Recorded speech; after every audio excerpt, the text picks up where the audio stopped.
आहे आणि हे अपडेट आपल्यापर्यंत होत आहेत. विहा मांडवाबाबत राष्ट्रवादीचे हे उमेदवार जे आहेत ते सध्या आघाडीवरती दिसतात. सांगलीच्या येऊरमध्ये हर्षदा महाडिक या आघाडीवरती आहेत.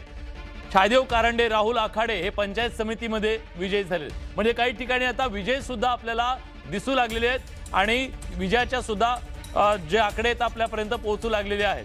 आघाडी पिछाडी तर आहेच, पण त्याचबरोबर विजयी उमेदवार सुद्धा अगदी तासाभरामध्येच आपल्यापर्यंत येत आहेत. छायदेव कारंडे, राहुल आखाडे पंचायत समितीमध्ये विजयी झालेले आहेत. गण सुद्धा तितकाच महत्त्वाचा, पंचायत समितीची सुद्धा सत्ता तितकीच महत्त्वाची आहे जेवढी ती जिल्हा परिषदेची. मिनी मंत्रालय जिल्हा परिषदेला म्हटलं जात असलं तरी जो सभापती असतो तो सभापती सुद्धा महाराष्ट्राच्या ग्रामीण भागावरती म्हणजे जवळपास अनेक गावांवरती त्यांचा एका तालुक्यावरती म्हणा हवं तर होल्ड असतो एका पंचायत समितीचा आणि जिल्हा परिषद ह्या जिल्हा पातळीवरती असतात. त्यामुळे ग्रामीण भागाच्या सगळ्या विकासासाठी आणि तिथल्या राजकारणासाठी या निवडणुका अतिशय महत्त्वाच्या आहेत. कृष्णा काठावरून आपण बातमी बघतोय. सांगलीमध्ये काय आकडेवारी आहे तर भाजप 4 जागांवर आघाडीवर आहे. शिंदेची शिवसेना 3 जागांवर, राष्ट्रवादी 1 जागेवरती आघाडीवर आहे तर शरद पवारांची राष्ट्रवादी 1, तसंच काँग्रेसला 1 जागेवरती आघाडी आपल्याला बघायला मिळते. तरी सगळी सांगलीमधून सांगली जिल्हा परिषदेत आपण ही सगळी आकडेवारी बघतोय. भाजप 4 जागांवर आघाडीवर आहे. शिवसेना जी आहे ती 3 जागांवरती आघाडीवर आपल्याला बघायला मिळते. पुन्हा ब्रेकिंग वरती जाऊया आणि जाणून घेऊया कोण पुढे कोण मागे. सातत्याने आकडे बदलत आहेत प्रत्येक ठिकाणचे. कोल्हापूरमध्ये काँग्रेसचा उमेदवार विजयी झालेला आहे. काँग्रेसला आतापर्यंत कोल्हापूरनं साथ दिलेली होती. गेल्या काही दिवसांमध्ये आपण बघतोय की सातत्यानं बंटी पाटील, सतेज पाटील यांनी आपला हा गड शाबूत ठेवण्याचा कसोशीने प्रयत्न केलेला आहे आणि ग्रामीण भागाने त्यांना अनेक ठिकाणी साथ दिल्याचं सुद्धा पाहायला मिळतंय. पण सत्तेपर्यंतचा जो मार्ग आहे तो निश्चित खडतर असणार आहे कारण काँग्रेसची ही एकहाती झुंज आहे. उलट इकडे महायुतीमध्ये मात्र शिवसेना आहे, भाजप आहे आणि राष्ट्रवादी काँग्रेस आहे. तिघं विरुद्ध काँग्रेस अशी ही लढत काय कारण तिथं युबीटीचा फारसा काही रोल तिथं दिसत नाहीये म्हणजे त्यांचं प्राबल्य तिथं फारसं दिसत नाहीये. त्यामुळे हा झडपीचा गुलाल कोल्हापूरमध्ये काँग्रेस उधळू शकेल का याबद्दल शंका त्यामुळे आहे कारण त्यांना मित्रपक्षांचं तेवढं पाठबळ मिळू शकत नाहीये. पुणे भोर तालुक्यामध्ये भाजप उमेदवार हा विजयी झालाय. रायगडमध्ये राष्ट्रवादी काँग्रेसचे उमेदवार विजयी झालेले.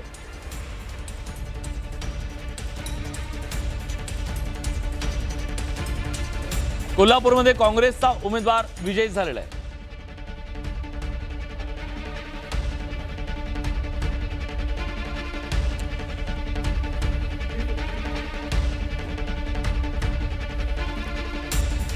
तर आपण बघतो महत्त्वाची अपडेट एक पुन्हा एकदा समोर येते ती म्हणजे लातूरच्या अहमदपूरमध्ये भाजप उमेदवाराचा विजय झालेला आहे. लातूरमधून महत्त्वाची अपडेट, अहमदपूरमध्ये भाजप उमेदवाराचा विजय झालाय. खंडाळी या ठिकाणून आपण बघतोय भाजपाचे जे विजय उमेदवार आहेत त्यांची नावं आपल्याला आता हळूहळू बघायला मिळत आहेत. लातूरच्या अहमदपूरमध्ये भाजप उमेदवाराचा गणेश हाके यांच्या भाऊजाई आहेत त्या जे भाजपचे तिथं विधानसभे आधी उमेदवार होते. गेल्या वेळेस त्यांनी भाजपमधून जाऊन विरोधी बंडखोरी करून निवडणूक लढवलेली होती. ते पुन्हा भाजपमध्ये आले. खंडाळी गटातून भाजपच्या रेखा हाके, गणेश हाके यांच्या भाऊजाई या निवडून आलेल्या आहेत. तर भाजपसाठी निश्चितपणे अहमदपूरमधून ही गुड न्यूज म्हणावी लागेल आणि लातूरसाठी सुद्धा. लातूरच्या अहमदपूरमध्ये तिथं अहमदपूरमधलं राजकारण असं आहे तिथं युती केलेली होती, सगळ्यांनी सोयीची युती केलेली होती. राष्ट्रवादी काँग्रेसनं भाजपसोबत तिथं युती केली त्यामुळे अनेक कुटुंबातल्या उमेदवाऱ्या ह्या एकमेकांना देण्यात आलेल्या होत्या त्या यशस्वी होत आहेत असं दिसतंय. हतनूर गटातून मीनाक्षी पवार आघाडीवरती आहेत आणि मीनाक्षी पवार भाजपच्या तिकिटावरती इथं मैदानात होत्या त्यामुळे मीनाक्षी पवार या आघाडीवर आहेत. बबनराव लोणीकरांची कन्या या सध्या आघाडीवर असल्याचं आपल्याला पाहायला मिळतंय. तर हतनूर गटातून मीनाक्षी पवार या आघाडीवरती आहेत. या आघाडीच्या ह्या बातम्या इतक्या वेगाने येत आहेत. आमदार बबन लोणीकरांची कन्या ही आघाडीवरती आहे.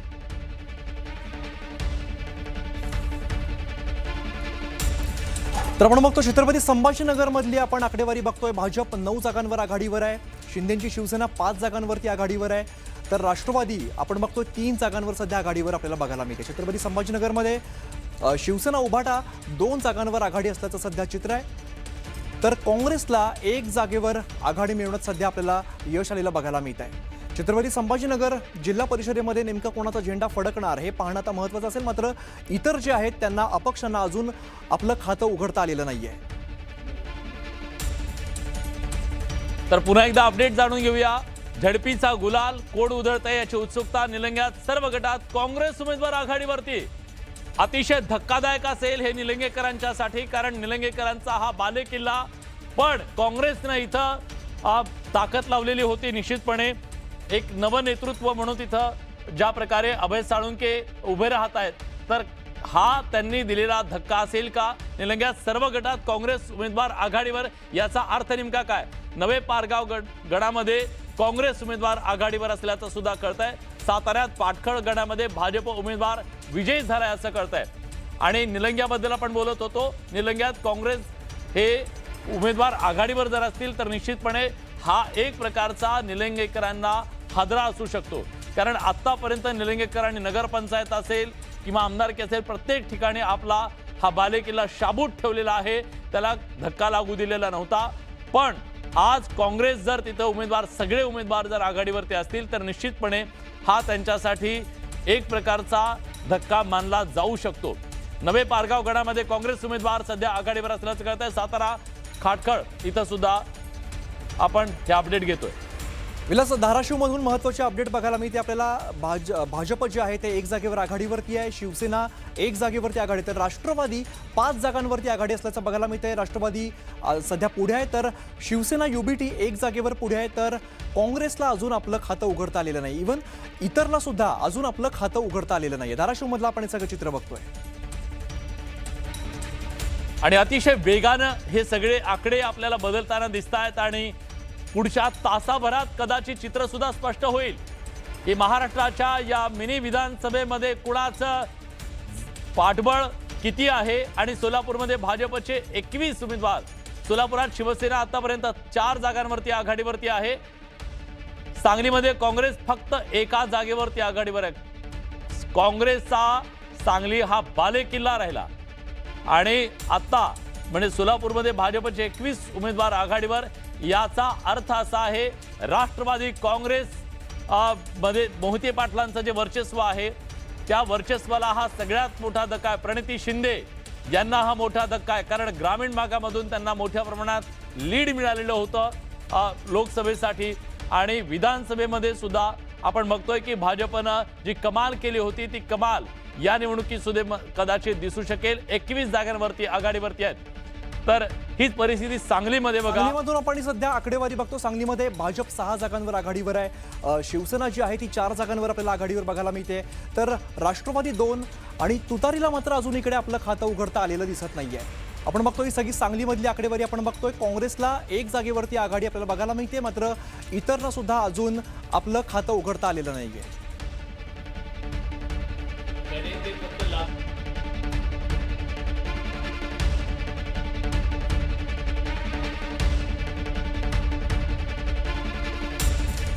तर आपण बघतोय पुण्यामधून अपडेट. पुण्यामध्ये आपण बघतोय भाजप 4 जागांवरती आघाडीवर असल्याचं सध्या चित्र आहे. शिवसेना 2 जागांवरती आघाडीवरती आहे. तर राष्ट्रवादी 7 जागांवरती आपल्याला आघाडीवरती बघायला मिळते. राष्ट्रवादीला मोठं यश दिसतंय. तर इकडे शिवसेना युबीटी सध्या 1 जागेवरती आघाडी आहे. तर काँग्रेसला अजून आपलं खातं इकडे उघडता आलेलं नाही. पुण्यातली सगळी महत्त्वाची आकडेवारी. आणि जे अपक्ष आहेत त्यांना सुद्धा अजून इकडे खातं उघडता आलेलं दिसत नाहीये.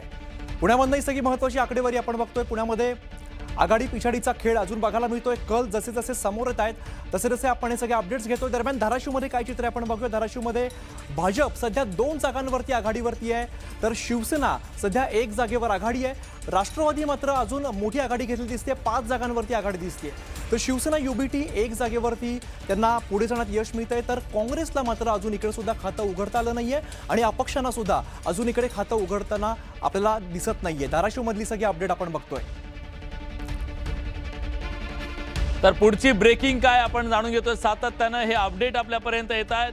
अपडेट्स हे सांगताय माजी आमदार रमेश थोरात यांचे चिरंजीव पिछाडीवरती आहेत.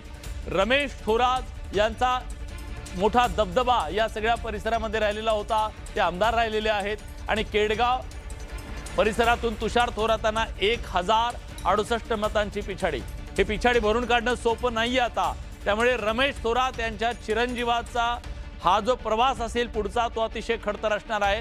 केडगाव बोरी पारधी या गटामध्ये तुषार थोरात हे पिछाडीवरती पडलेले आहेत. हे पिछाडी थोडी नाहीये, 1068 मतांची पिछाडी आहे आणि त्यामुळे निश्चितपणे त्यांच्यासाठी एक धोक्याची घंटा असंच म्हणू शकतो आपण. पण थोरातांचं जे वर्चस्व अनेक वर्ष बारामतीच्या या सगळ्या परिसरामध्ये राहिलेलं आहे, दौंडमध्ये राहिलेलं आहे, तर त्या वर्चस्वाला हा धक्का म्हणावाला लागू शकतो. बरोबर. विलास, आपण कोल्हापूरच्या कुस्तीच्या मैदानात नेमकं काय चाललंय आपण बघतोय. शिवसेना युबीटीला अजून कोणताही आघाडी बघायला मिळत नाहीये. राष्ट्रवादी 5 जागांवरती सध्या आपल्याला पुढे दिसते. शिवसेना जी आहे शिंदेची ती सध्या 3 जागांवरती आपल्याला पुढे बघायला मिळते.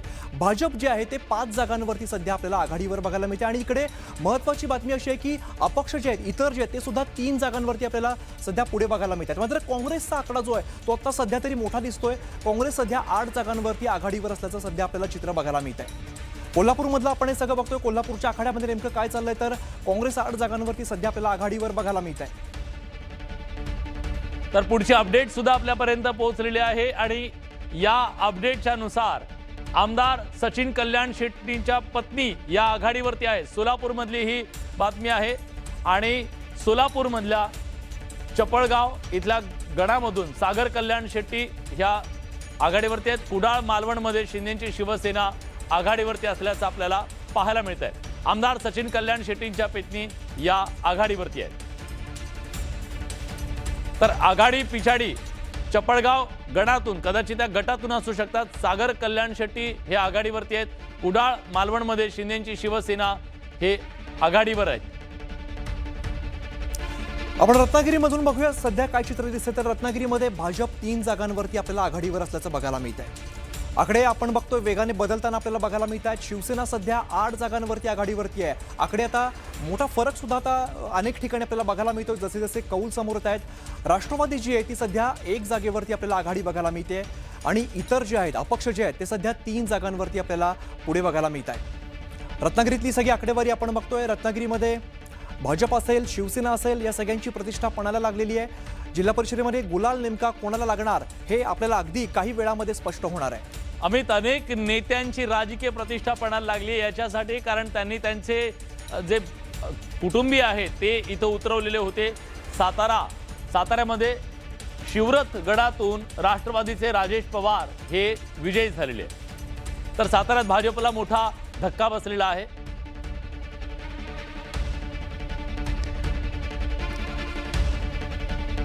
साताऱ्यामधून आपण बघतोय बसेस अतिशय वेगाने येताना आपल्याला बघायला मिळत आहेत. राष्ट्रवादी 2 जागांवरती आघाडीवर बघायला मिळत आहे. शरद पवारांची राष्ट्रवादी आहे ती अजून 0 दिसते. युबीटी शिवसेना सुद्धा 0 आणि इतर सुद्धा अजून आघाडी बघायला मिळत नाहीये. 0 जागा आपल्याला अजून सुद्धा बघायला मिळत आहेत. ही ज्या सगळ्या बसेस लागल्यात आकडेवारी अशी दिसते सध्या की भाजप सगळ्यात पुढे आपल्याला दिसते. भाजप 5 जागांवर आघाडीवरती आपल्याला सध्या बघायला मिळत आहे. जे शिंदेची शिवसेना आहे ती 1 जागेवरती, शरद पवारांची राष्ट्रवादी आपल्याला 2 जागांवरती बघायला मिळते. दरम्यान एक महत्त्वाची बातमी अशी आहे की दिलीप वळसे पाटलांचे पुतणे विवेक पाटील सध्या आघाडीवरती असल्याची अपडेट समोर येते. इकडे वेंगुर्ल्यामध्ये भाजप सध्या आघाडीवरती आहे. वेंगुर्ल्यातून महत्त्वाची अपडेट आपण बघतोय.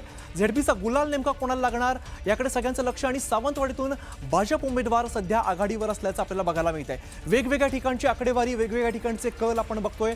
दिलीप वळसे पाटील यांचे पुतणे जे आहेत विवेक पाटील हे सध्या आघाडीवर असल्याची महत्त्वाची अपडेट सध्या समोर येते. तर इकडे वेंगुर्ल्यामध्ये भाजपाने आघाडी घेतलेली आहे. भाजपाची जी आकडेवारी आहे ती सुद्धा काही वेळात समोर येईल, ती सुद्धा आपण बघूया. मात्र इकडे सावंतवाडीत भाजप उमेदवार आघाडीवर असल्याची माहिती सध्या समोर येते. तर हे ब्रेकिंग अतिशय वेगानं आपल्यापर्यंत येत आहेत आणि या ब्रेकिंग पुन्हा एकदा घेऊन आलोय. पाथरी तालुक्यामध्ये राष्ट्रवादीचे उमेदवार सध्या आघाडीवरती असल्याचं आपल्याला पाहायला मिळतंय. परभणीमधल्या पाथरीत कासापुरी गटातून अरुण कोल्हे हे सध्या आघाडीवर आहेत असं कळतंय. त्यामुळे सातत्यानं फुलंब्रीच्या गणोरी गटातून निखिल चव्हाण आघाडीवरती आहेत.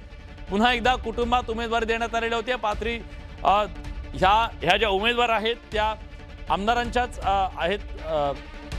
कासारी गटातून अरुण कोल्हे हे सध्या आघाडीवर असल्याचं आपल्याला पाहायला मिळतंय.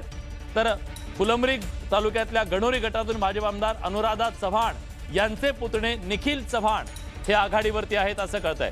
पाथरी तालुक्यात राष्ट्रवादीचे उमेदवार हे आघाडीवरती आपल्याला दिसत आहेत.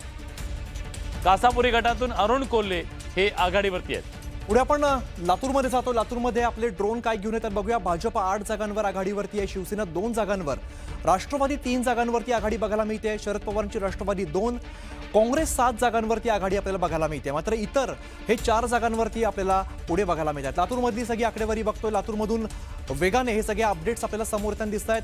भाजप 8 जागांवरती पुढे आहे, शिवसेना जी आहे ती 2 जागांवरती, राष्ट्रवादी 3 जागांवर, राष्ट्रवादी शरद पवार गट 2 जागांवर, काँग्रेस 7 जागांवरती आघाडीवर, तर इतर जे आहेत ते आपल्याला 4 जागांवर आघाडीवर सध्या बघायला मिळत आहे. हे चित्र जर असंच पुढे जात राहिलं तर आम्ही कदाचित लातूरमध्ये काँग्रेसनं कमबॅक केलं असं म्हणू शकतो आपण.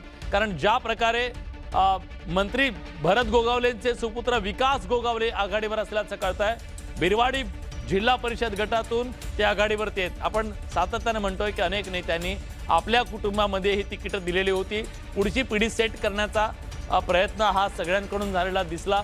भाजप मात्र आमदारांच्या आणि खासदारांच्या मुलांना तिकीट द्यायचं नाही हे ठरवलेलं होतं आणि त्यानुसार त्यांनी तिकीट वाटप केलं. पण इतर पक्षांमध्ये मात्र हे कार्यक्रम जे आहेत सेट करण्याचे पुढच्या पिढीला ते सुरू आपल्याला दिसत आहेत. पहिल्या फेरीत 613 मतांनी आघाडीवर आहेत. मंत्री भरत गोगावलेंचे सुपुत्र विकास गोगावले, ज्यांच्याबद्दल बरीच कॉन्ट्रोवर्सी सुद्धा काळात झाली होती. हायकोर्टानं त्याच्याबद्दलचं भाष्य केलेलं होतं. पण निवडणुकीच्या रिंगणात ते उतरले. बिरवाडी जिल्हा परिषद गटातून पहिल्या फेरीत 613 मतांनी ते आघाडीवर.